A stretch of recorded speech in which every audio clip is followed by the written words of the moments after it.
Hello, friends. Welcome back to Everyday English with Confidence. Today, we are having a calm conversation, like two friends sitting with a cup of coffee, talking about English. And today's topic is the big mistakes that stop you from learning English. Let's begin. Many people think, I must speak perfect English. But my friend, no one is perfect. When a baby learns to speak, do they speak perfectly? Number. They make mistakes, but they keep trying. So, please remember, don't wait to be perfect. Start speaking. Start learning. Mistakes are a part of the journey. Grammar is important. But only grammar will not help you speak. You must listen. You must speak.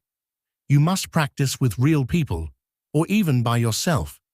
Studying grammar is like reading about swimming. But to swim, you must jump in the water. In the same way, to speak English, you must use it every day. Even a little is good. Today, we all watch short videos.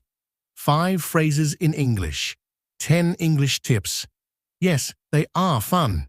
But if you only watch and don't repeat, you will forget everything. So what should you do? Watch. Pause. Repeat the sentence aloud. Say it like the speaker. Practice with your voice. Then, your English will grow. Many learners say, I feel shy. People will laugh at me. Or, what if I say something wrong? But let me tell you a secret. Most people don't care. They are happy that you are trying. So speak with courage. Smile. Even if you make mistakes, that's okay. You are learning. You are improving. That's beautiful.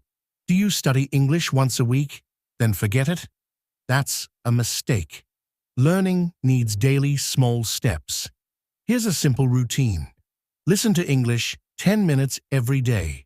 Repeat 5 simple sentences.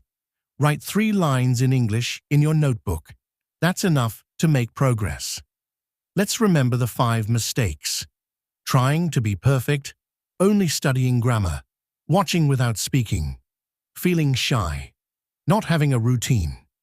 Walk slowly, but keep walking.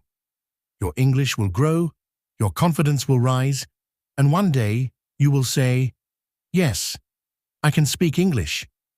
Thank you for spending your time with me. If you enjoyed this talk, listen again tomorrow. And don't forget to practice. See you in the next episode of Everyday English with Confidence. Bye for now.